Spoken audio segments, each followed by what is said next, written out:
Good afternoon. Welcome to the California State Railroad Museum. We're excited to be coming to you live through the California State Parks Ports program.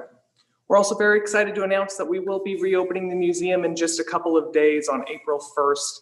That is this Thursday. That'll be the first time we're open in a while. So if you are in the greater Sacramento area, maybe stop by, come check out some of our exhibits. Before we begin, I would like to take a moment to acknowledge the culture, heritage, and traditions of the Sacramento area and its people. We acknowledge that we are standing on the tribal lands of Sacramento's indigenous people and recognize that Sacramento is the ancestral homeland of the Nisenan, Maidu, Miwok, and Miwok peoples. They were the original stewards of the land, and they have lived here since time immemorial. We recognize and honor the indigenous people of the Sacramento area, both those who have come before and those who are still here. Now today we'll be watching a short video about my first day here at the museum, and boy was it a unique one. It'll show you some of the important jobs that have kept the railroad going throughout its long history, as well as show how the world we live in today is in no small way shaped by the railroad. All right, but I'll stop blabbing on now and let us get to the fun part. I'll see you guys in a little bit.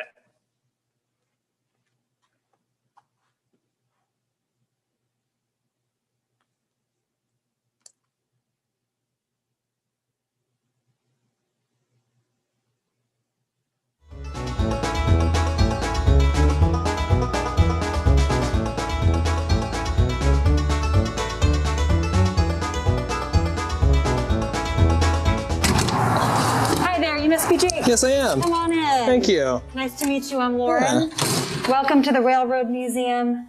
Things have been pretty quiet around here, but we're happy to have you on the team. Yeah, I'm excited to be here. This place looks pretty cool. Yeah. But I do want to know, how do you get those patches? Oh, these patches? Well, you're going to have to earn these. How do I do that? Don't worry about that just yet. Let me show you around first. All right, but I will get them, right? Yes, yes, you will. But come on, you have a lot to learn. All right. When he was 28 years old, Judah came to California, and he surveyed through the Sierra Nevada mountains to find a route for a railroad. And eventually, he completed his map. And then in 1862... Whoa. I did much more than just draw a map. Sorry, TJ. I didn't see you there. What do you mean you didn't see me here? I'm always here, surveying all day long. Besides, this isn't all I did. I was a dreamer, a grand planner. I designed the Transcontinental Railroad. You were there, but you're mannequin. Come on, Jake, I have a lot to show you. Want me to go with a mannequin? I do, good luck. TJ's got it from here. I'll see you both later.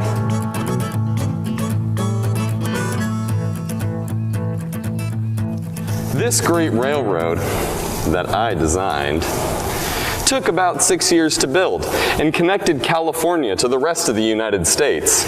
You built this whole thing? Oh, no. I was a civil engineer, a planner, not a builder. By the way, how long do you think this is going to take? About 150 years. Excuse me? What? Hello? What's going on? Why is it dark in here? I can't seem to find my phone. Here, follow my lantern. Okay.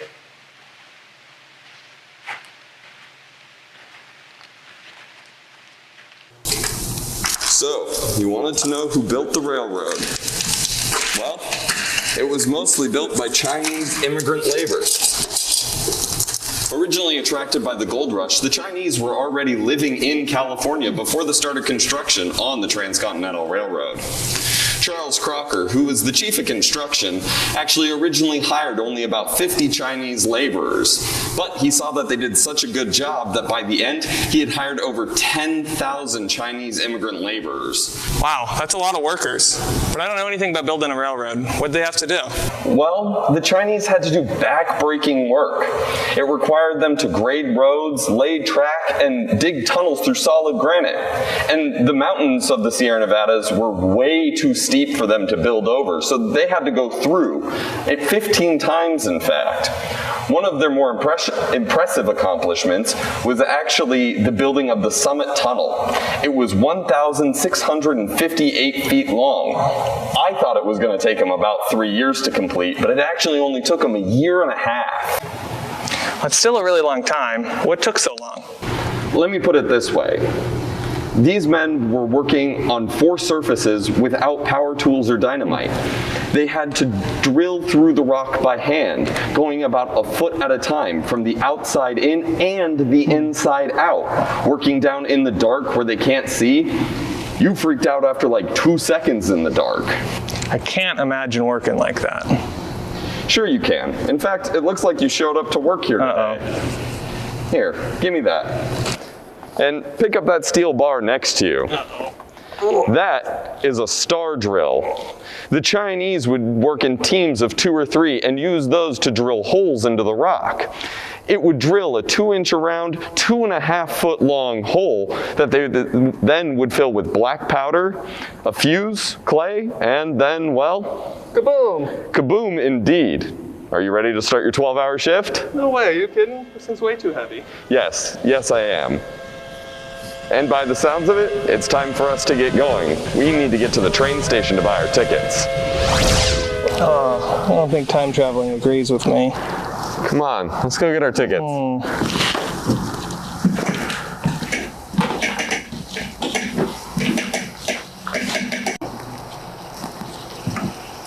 Hey, Esther. How are you and the family? Oh, I'm doing all right. Busy as always. My daughter Helen is actually upstairs studying right now. We're working on her spelling. Oh, so she still wants to be a telegrapher like you? Has she learned the Morse code yet? She has all of her letters down, but she's still working on putting it all together. And as for my son Tom, you know, the closest school is 30 miles away, so he is distance learning. Oh no, what year is it? What is that sound? That's a telegraph. Esther and her family here run this way station. Didn't you notice the lines outside? Way station? Telegraph? You mean telephone? No, telegraph. It was a means of long-distance communication invented in the 19th century by Samuel F.B. Morse. It used electricity to send messages, kind of like those, what do you call them, short messages? Text messages? Just go learn something. Talk to Esther here, if you don't mind. No, not at all. All right. Hey, so what does a telegrapher do anyways? Well, a telegrapher is responsible for the communication between the train dispatchers and the trains that are running on the rail. Yeah, without her, rail travel would be a mess. Collisions, no one would know what's going on, delays. She keeps everything moving. Basically, I copy the train's orders and I relay those to the train's crew. I also report passing trains to the train dispatchers. I do it all using Morse code. Wow, that's pretty cool. How'd you get out here? Well, my husband works for the railroad and he thought it would be a good idea for me to help out. You know, at first they thought that it would be too hard for me to learn. But I've always gotten good grades, I'm a fast learner, and I picked it up pretty quickly. I still get paid less than William and all the other men that work down at the station in town. You know, I'm faster and more accurate and I still get paid 3/4 less than what the men get paid. Wow. But, you know, there's not a lot of people out here that can do my job, so I like to do it. And hopefully when Helen's ready, she'll be helping me out too. And speaking of the kids, they baked some biscuits. Would you like one for your rail? Yeah, don't mind if I do. Oh no, we better get going. You've got this one, right? I haven't made a dime since 1863. Yeah, I can do that. Oh, what the heck? I can't seem to find my phone and all I have is Apple Pay. Apples? I don't think we have any use for apples. We have an apple tree in the back already. Here, I've got some gold. Thanks. Don't lose these, all right? All right, all right. All right, let's get going.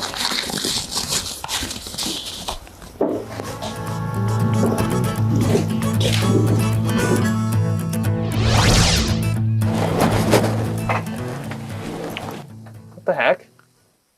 Whoops. I can fix that. Wait, are we sleeping here? Where are we going? Hold your horses. You'll see in a second. What'd that do? Patience. All right. Sup, Atticus? Ah, you've got another one. Who's this? That's Jake, the new park aide. How are you? So busy, so tired. Well, take a load off. Mind telling us a little bit about your work? I'm not usually able to speak this frankly, but as a Pullman porter, I regularly work 48 to 60 hours a week without rest. My job is to guard the train while others are sleeping and help passengers overnight. There's so much to do all day long, and I'm expected to be attentive and fresh all night. The lack of sleep has really taken its toll. I know porters who have fainted and fallen while en route because of the lack of sleep. Just last month, I worked 400 hours. I'm supposed to get a few nights off to rest soon, but last month, Pullman made me double and triple back so much that I worked 23 straight days. 23 days straight? Couldn't you just call out sick or something? Refusing a double or triple out is risky for us. Porters have been fired for refusing. What's a double or triple out? That's when they skip over your days off and you're put straight onto the next line. Geez, that sounds hard and definitely not fair. I can't believe you don't have any time off. You're very right, young man. It's not fair. Other train workers get rest periods overnight to sleep, and the Order of Sleeping Car Conductors got their all-white workers a 240-hour work month. Anything over that, they get paid overtime. Wait, you don't even get overtime pay? No, that's why I joined the Brotherhood of Sleeping Car Porters. We're fighting for rest periods and for adequate pay. Right now, a lot of our salary is paid by tips, so if we try to get some shut-eye, then it'll come right out of my pocket. That's rough. Have you thought about leaving? Yes, the conditions are rough, but I've used this job to support my family and become a leader in my community. I'm from a rural town, and we don't get the newspaper, the Chicago Defender.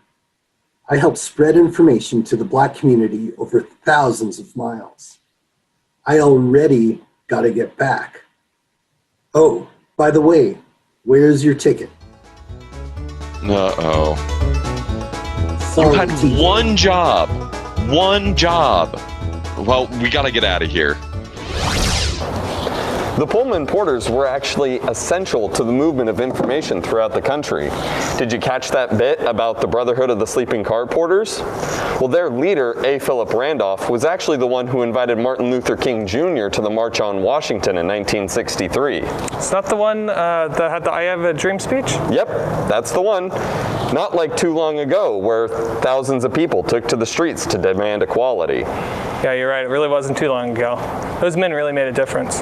Yep, but it wasn't all men. Yeah, I think I know what's going to happen here. What?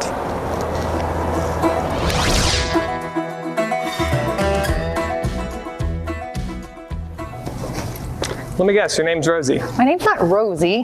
My name's Donna, and I'm far too busy to be talking to you right now. Don't you see we have a war to win? War? What war? What war? Don't you know anything? Why do you think I'm out here? I'm out here because so many of our men are off overseas fighting the Second World War. Me and so many other women like me are out here keeping the railroads alive. I mean, this job isn't even as easy as it looks. I'm out here 6 days a week, up close to these steam engines, and in the summertime, it gets hot. At the end of the day, all the dirt and the grime is a reminder of a job well done. But some other women I know, they have a lot worse off. Other workplaces are segregated, and African Americans and Latinas have the hardest jobs. Why are we so concerned about keeping the railroad alive? Can't we just take cars for a little while? It's not just the passengers we're worried about. We're shipping all the supplies needed to keep our factories going and spitting out supplies left and right for our soldiers. There's no way we can win this war without keeping our industries alive. Since the United States entered the war, we've created half the world's airplanes. So there's no way they can keep up that production without what we do. We have to keep our factories connected. Before the war, these jobs were all too manly for women. But now that all the guys are fighting overseas, us women have stepped up to take these victory jobs. And now that I'm here, I don't think I ever want to leave. Like, I really like it, and the pay is really well. And at the end of the day, I like knowing that I'm making a difference. And I think that sooner or later, a lot of these manly jobs are going to be taken up by women anyway. I think one day we're going to have a female president or even vice president. Well, actually, Careful now, you better not mess up the space-time continuum. yeah, you're right. Wow, I really underestimated women on the railroad. A lot of people did.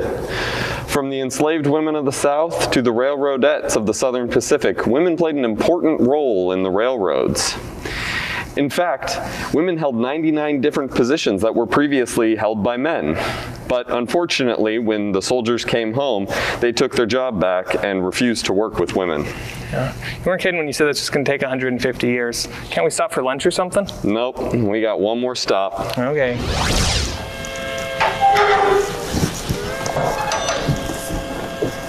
Hey, new guy.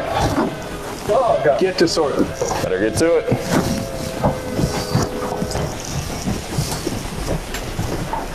Hey, Bob, are you coming or going? Going this time. We're about 100 miles into the 500-mile trip to Memphis. Then after that, it's right back to Chicago. Life of an RPO clerk never stops, does it? It surely does not. I remember when I was as green as this guy. They didn't let just anyone be an RPO clerk. You had to prove you were the best of the best. I take a test every 6 months to prove that I can sort this mail with 99% accuracy and fast. Nobody wants to work alongside a slow RPO clerk. Which reminds me, faster, you need to sort faster. I just don't think this new guy's gonna cut it. They keep sending us volunteers from the regular post office. And then there's this darn cartoon character, Mr. Zip, and using zip codes to sort mail, they cut our funding and we can't afford to replace retiring clerks. They keep sticking us with these temps. Oh, hey, we're coming up on the load of post office. Oh, thank God. When we stop, I can finally catch up. No, we don't stop at every little town that we pass through.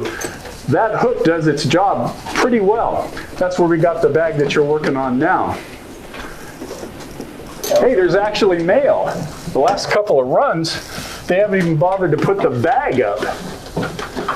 It looks like you're almost done there, and that's a good thing because there's another bag coming right at you. Yeah, I think there's just one more left. It's addressed to me. Open it. My purchase. Hey, Bob, I think you're gonna have to get this one on your own. We're off.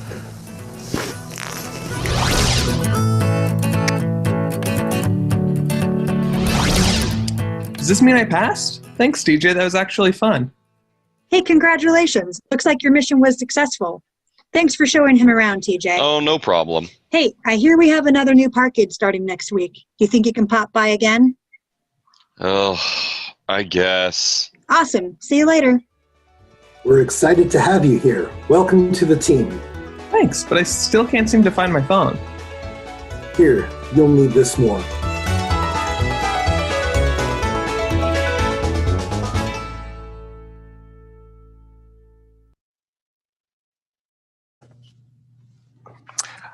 All right, guys, I hope you enjoyed our video today. From Theater Judah to the Railroadettes to the RPO clerks, our modern world was made possible thanks to the amazing achievements of individuals and their lived experiences.